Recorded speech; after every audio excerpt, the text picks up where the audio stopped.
You're listening to the Veterinary Innovation Podcast.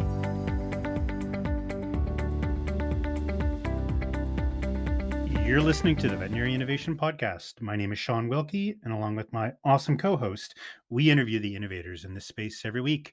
Ivan, please go ahead and get us started. Hey, I'm Zach. Very excited about our guest today. I am actually recording this from a minivan parked in the Airbnb house in Florida where I'm staying for a week. So we haven't done that yet. Well, I have done it from the minivan in Kiev in the past. But I'm very excited to introduce a colleague of mine, Dr. Turnera Croom. Dr. Croom is a Tuscany Veterinary College alumni and CEO of Steadfast International LLC. In 2015, Dr. Croom founded Vet in 3D, a Kalamazoo 3D printing company specializing in veterinary and custom prints. And during the summer of 2017, Dr. Croom launched her mobile veterinary service where she goes right to people's homes with her professional pet care services. During her active duty, Dr. Croom served as a veterinary officer in the 60th Medical Group stationed at Travis AFB in Northern California. One of Dr. Croom's best memories of her time serving in the Army Veterinary Corps was her chance to work with both Army and Air Force soldiers and airmen. It's the camaraderie between individual military members that creates the true brotherhood, and this is why Dr. Croom is so excited to be newest member of VFW Post 6482 in Decatur, Minnesota. Recently certified in animal spinal manipulation, this veterinary entrepreneur also manufactures her own line of high-quality holistic pet products. What a career, Turnera. Thank you for coming to the show. Thank you for finding the time for this. Thank you. I definitely appreciate being here on your podcast, and congratulations on everything you've been doing with it. Thank you. I feel like I'm more sort of stuck with Shawn. That's how I feel about this, but it's been a good way to meet people. So For everything I've seen, you guys are like brothers. I swear, you're like how me and my sisters are, like banter back and forth, like expected. So Steadfast International, why don't you tell our listeners what do you do and what are you creating? Well, it's funny because I created Steadfast International like 15 years ago. You know how you say, you know what, I'm going to create a business, and you create it without necessarily knowing what's going to be in it yet. And so that's what I did with Steadfast. That was back when I was still working my 9 to 5. That was back when I was still working for the Department of Agriculture as a public health veterinarian. And, that's kind of when the entrepreneur bug kind of bit me a little bit. And I wound up working for the USDA and getting the bug and deciding to hang out my own shingle. And that's when I started to do the mobile veterinary service and started creating my own line of products and services. Currently, we do have the mobile veterinary service. So it's called Dr. Croom Mobile Veterinary Service. And we're here in Southwest Michigan and cover a wide swath of the state where we provide a virtual visit first, followed by a home visit, usually within a couple of days. And this is so awesome because nowadays with the post-pandemic glut of animals and not enough vets, I hear it all the time. Like, it's 3 weeks to get in. We're not getting in until March. And with the way we have ours set up, we could take virtual visits all day on Monday. And we can go and do the home visits on the Wednesday and the Friday, like my vet tech and I usually do. It's amazing, and our clients are loving it. So that's a big part of what we do at Steadfast International.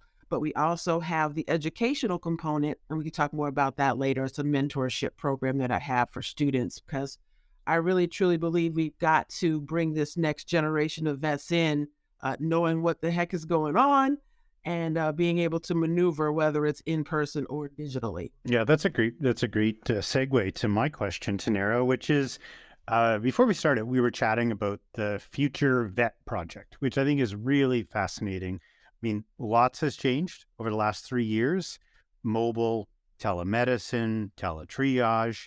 What is the Future Vet Project? Tell our listeners a little bit about it, please. Yeah, I mean, the world really did change a few years ago, didn't it?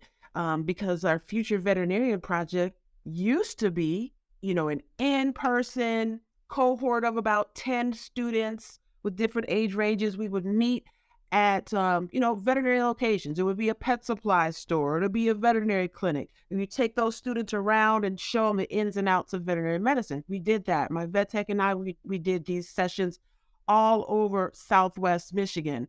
And then everything changed. And the plan is to take this program virtual. So we were super excited when we found out that we won one of the grants through ifundwomen.com and Caress. A lot of times with these grants that I would apply for, we see, I would see the winners being like tech companies, definitely, as well as food companies. And I'm like, can I get in here somewhere? Can I get some of these funds?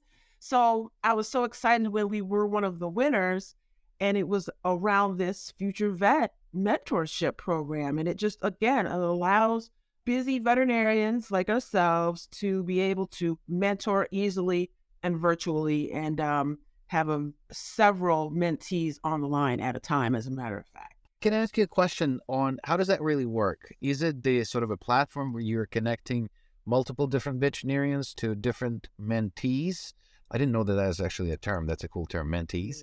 And then how do you find both? Or is it just you mentoring other people? Or you're really connecting the two sort of networks of the students or new grads with the network of people? Is that how that works? Absolutely. When you start out a program, of course, you got to start with somebody. So yes, I've been doing it for a few years. I was vet number one, but I do have a couple other vets in the works. I've got even one overseas. That's super exciting, Turnera. So we've got a huge audience. If other people are interested in being a mentor for this future veterinary project, how are you looking for others? And could others reach out to you? Would that be okay? I definitely am. As a matter of fact, something that I feel really strongly about is veterinarians should be paid for their mentorship. We tend to volunteer, which a lot of us do, of course, and we love to do that and give back. But I also feel like we should get paid, and this program pays the veterinarians a stipend. And like I said, it connects them to a student that is interested in their field of veterinary medicine. Well, that's cool. So there's a business, because you are usually used to, I'm a mentor in the hospital, so it's part of my duty. But if I'm volunteering for other students, then how does the business model work? And is it the students that they're paying for it? And is it how does the whole experience work? Yeah, what's the business model looks like? I guess that's the question. Yeah, absolutely. The students do pay for it. The students, their parents, their church, whomever. Just like when I was coming up, the opportunities that I was blessed to have, guess who paid? My parents. So, but of course, as veterinarians, we have that tender heart, and we're always like, okay, how can we help those who cannot help or cannot pay? So we have that covered as well with the grant money and the campaign funds. But you had asked one question about how they can get in touch. They can email me at info@drcroom.com, drcroom.com. Just let me know, hey, I want to be a part of it. Send me that stipend. That's awesome, Turnera. There's a bunch of people in the industry that I want to connect you with, friends of mine that are kind of involved in similar things. So maybe kind of after the episode, I'm thinking of Addie Reinhardt and a few others that are just in the industry, because everybody's trying to kind of help this future. What's your target? Are you talking to high school students? Are you talking to university students? Who do you want to mentor? Is it people that are, they've got a fascination in veterinary medicine and they're thinking they want to be involved? Or are these people that are already in vet school? It runs the gamut from those who are fascinated and oh, what does a veterinarian actually do? Can I sit in on this session? To college, 6th grade through college. And that's the undergrad students who are still saying, okay, maybe do I want to be a human doctor or do I want to be an animal doctor? They come to this experience and they learn more and figure it out. Yeah. So Turnera, this is a big change, right? It's the Future Vet project. So when did, your idea about mentorship change to be this virtual model? And how did that happen? What was kind of the inception story? Well, I've always been a virtual girl and a techie geek, in addition to an animal lover. So, it goes back to my folks. They're both teachers. They, instilled this, leadership and teaching into my blood. And so it just only made sense. After telehealth started connecting and people connecting the dots, like, oh, this is okay. I was like, boom, this is the year to do it. So 2023 is the year to do this. You know, my brain just started going, and I'm just thinking about the problem that we have today with lack of veterinarians. And there's so many hospitals that are going after the students, trying to engage with them prior to graduation. This is really an awesome recruiting tool potentially. So I don't know if you already thought about this, but I mean, if you are, it's almost like, it's like if you're on TikTok and people know you, it's like almost advertising yourself through this mentorship program. And if you're a part of it, then you can really present yourself instead of pitching, here's the ad and we hire, become that mentor. And then people will fall in love with you if they like what you do, and then bring them into your hospital and hire them post-graduation. Have you thought of anything like that? I'm so glad your brain finally started going. This is great. This is a big day. It's we're recording this January 10th, 2023. Ivan's brain has finally started going. Firing on all cylinders. Absolutely. Here's the exciting part. The vet schools are going to be included in this. This is how they are going to be able to do a little bit of advertisement on their own, a little bit of friendly competition. Having gone to several historically Black colleges, a big part of that culture is the battle of the bands. It's friendly competition, but it's a competition. That's kind of how I see this. Tuskegee up against Michigan State. I'm from Michigan, so I got to test this Michigan State and Tuskegee. So, a little friendly competition. So, at the end of the year, we've got all the different students that have been mentored. Oh, how many did this college get? Oh, how many did this college get? And then, of course, those students come for their on-campus visit and so on and so forth. Turnera, one of the things that I just can't help but think, like, veterinary medicine needs more exposure. It needs more people. In addition to the vet colleges ramping up the numbers of veterinarians that they're training and graduating through their programs, we need kids in grade school, in grade 6, grade 7, grade 8, grade 9, grade 10, grade 12. We need more people interested in veterinary medicine because we need more veterinarians. So I think that your timing is absolutely fascinating.